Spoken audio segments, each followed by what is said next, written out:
Hey, welcome to another episode of the Undiscovered Games video podcast, where we take a look at the lesser-known board games of the world and share those with you. Now, I first heard about this game from an account on Instagram called @MarksGamegram, so thank you for posting about this. It put it on my radar, and it's a small box map building game called HONSHU. Now, in this game, you're bidding for turn order with these cards, and then you get to draft the same cards back and build a map with them. And you build these really nice, big, sprawling maps on the table, and you score points based on how well you lay it out. Now, this was released in 2016, which is interesting because a very similar game also came out then called King Domino. And you all know about King Domino. It went on to win Game of the Year in 2017, and it got very popular. Another game that this reminds me of is Cartographers, a little bit. Cartographers, you're drawing your maps, but it's a similar idea and also got very popular.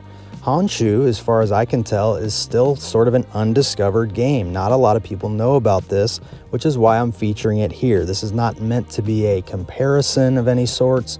I think those other games are excellent. I just think HONSHU deserves a little more attention than it got. Now, wooden resource cubes are always a plus for me. If you follow me on Instagram, you know I love wooden components in games.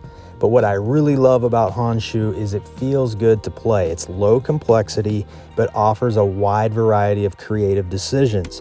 You know, it doesn't restrict you very much on how you can build these maps. You can overlap cards and build all these neat designs, and it feels very free and open. And everybody's map is going to look vastly different at the end, and I just think that's a cool aspect to this. Now, let's take a look inside the box here. The rulebook is very easy to understand. This game took like 10 minutes to learn. I also love that they include these scoring sheets, which makes scoring very convenient. Thank you for including those. The wooden resource cubes, we talked about those. I always love wooden components. Here's some of the cards. First, we have the turn order cards, and then we have the starting cards. Everybody starts with one of these. There's two sides to the cards. We have the A side and the B side. I think the B side's a little more complex, but it just adds a variety to the game, so you're not always starting with the same cards. You can mix it up a little bit. Then they include these handy reference cards, which just remind you how everything scores. Very easy to understand those. And finally, we have the variant cards. If you get tired of playing the same game, you can flip one of these over at the beginning, and it just changes one of the rules slightly to offer some replay value. I love that. Here we have a deck of cards. They're numbered 1 through 60 with all these different terrain types. Very easy to understand what's going on the cards, and the numbers will act as your bids when you bid for turn order. Now let's briefly learn how the game plays. You're going to start by giving everyone one card with the same letter. So you want to start with all the A side here, and then you're going to mix up the main deck and deal 6 cards to each player. Now, after we play 3 of those cards, we're going to be swapping our hands with our neighbor, so you don't want to get too attached to your hand. It's kind of an interesting twist in the game. Here we have the turn order cards. We're just going to randomize this to begin the game, and it looks like that top corner player is going to be the first player. So the first player is going to look at their cards, and they're looking at the number. That will be a bid for turn order, but they're also looking at the terrain types based on what they have on their starting card, because they're thinking about how they want to build out their map. So let's just say they bid this 36 card. Now at this point, they can either leave their bid at 36, or they can choose one of their cubes that they have to add to the bid, and it will up the bid by 60. So if they spend this gray cube, that card is now worth 96. Then it's the second player's turn. They're going to look through their hand, and they're also going to place a bid in the same way. Now they could also choose to add a cube to up their bid by 60, but it has to be the same color. They don't have a gray cube, see? So they could not add one of their cubes to up their bid by 60. Therefore, they're just going to throw this 29 out, knowing they cannot outbid the first player. The third player is going to do the same thing, looking through their hand, and again, they could add a cube, but they do not have a gray cube to add, so they're just going to try to maybe outbid the second player. And I will explain the scoring on these here in a second so you can understand why all this matters. I'm just trying to show you how the bidding mechanism works. Now the fourth player here does have a gray cube, so they have a chance to outbid that first player if they want to submit that cube. So here we have the 38 card. So if they add a gray cube to that, that would be worth 98, and that would be the highest bid. So let's say they do add the gray cube, they take the highest bidder, and then this player is now the second highest bidder. At this point, we're going to assign the new turn order. So we place these cards, starting with the highest bid, they get to go first, and then second, and so on. The turn order in the game of Honshū is extremely important. You don't really understand that yet because I haven't explained the scoring system, and I'm going to explain that here in a minute. But getting to go first and have your choice of those 4 cards is very valuable, and that's why you spend cubes to up your bids. So once those cubes are spent, they go back to the supply and you cannot score them. Some of these cards offer scoring for having cubes left over at the end of the game. So like the brown one up there is a scoring card. So you might not want to spend all your cubes with your bids. You might want to save them to score. So the first player gets the choice of any of the 4 cards, and they're going to pick this one. And as soon as you take a card, you get to immediately build it onto your map. And this is where the game, I think, gets really cool, because there aren't a lot of restrictions when you place a card onto your map. For example, the only thing you really have to pay attention to is the cards must overlap by at least 1 square, and you must always have at least 1 square visible. So you can't completely cover a card, but you could, slide it over like this and cover multiple sections. You can even tuck it underneath a card that was already played. As long as you overlap it by at least 1 square and you don't completely hide the card, you can play around with this however you want and try to get the best scoring possible. Again, I will go over the scoring here in just a second. So let's say I did that, that was my turn, and then the next player would go. So they would get a choice of the remaining cards and the third player and so on. Now some of the cards will give you a cube or 2 sometimes. So this card here gives you a blue cube because it has a blue square over there by the water, and that immediately goes there. Now this square up here is not a square, it's a star with flowers. The flowers mean points. At the end of the game, if you have any brown cubes left, you can put one of them in there to score those 4 points. But the only way you get those is by getting other cards that give you brown cubes. Now let's say I take this. Another small rule is I cannot cover up any water spaces. So that spot there I could not cover up because there's a water space. Now I could cover this brown cube if I wanted to, but if you ever cover a cube, the cube goes away. And remember, cubes can be used for bidding and for scoring later, but if you hold on to them, they sort of block off those spaces a little bit.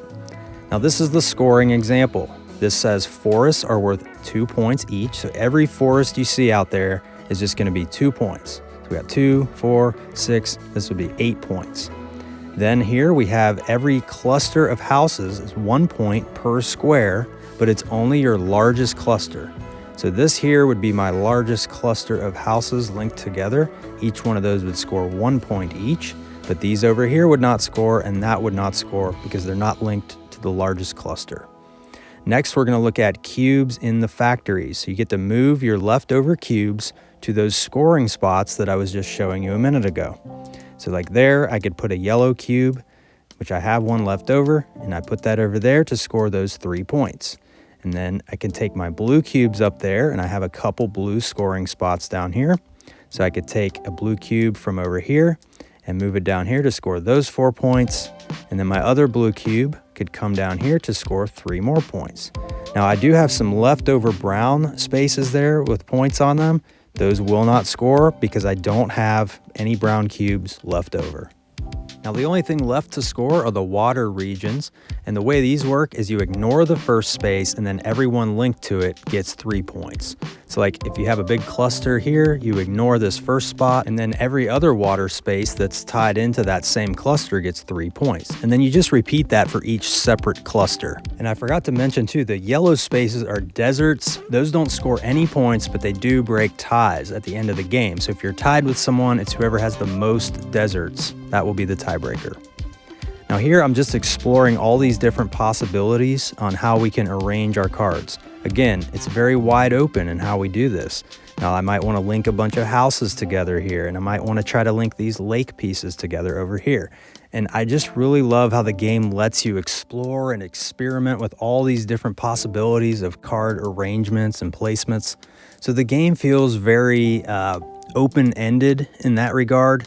You never feel like you're completely trapped in either, because there are no borders or boundaries. There's not a whole lot of restrictions on how you place these pieces. So it's like, maybe I'm going for lakes right now, but then I get a card later that's like, oh, you'd be better off linking up all these house pieces. And I forgot to put a blue cube up there before. Let's get that on there. Always put those cubes out on the squares.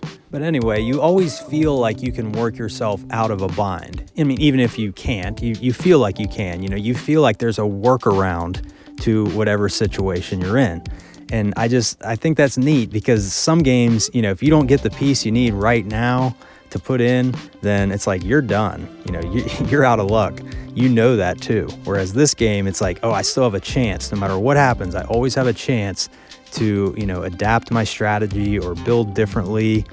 And, you know, in that regard, I will say, if you suffer from analysis paralysis, this game might not be for you, because as you can see, the possibilities really are endless. So my advice would be, you know, don't get hung up on trying to figure out every possible scoring situation, and just have fun with this one.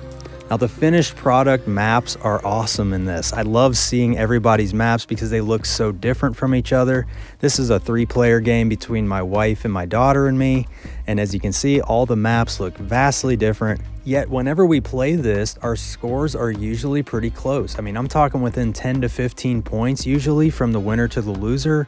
And that's pretty neat, because everyone takes a vastly different approach to how they build their territories and whatnot. And it's neat to compare notes with your final result and figure out, you know, where did I lose a few points, or, you know, maybe they went for a few extra cubes and got points there, or maybe I connected more lakes or whatever.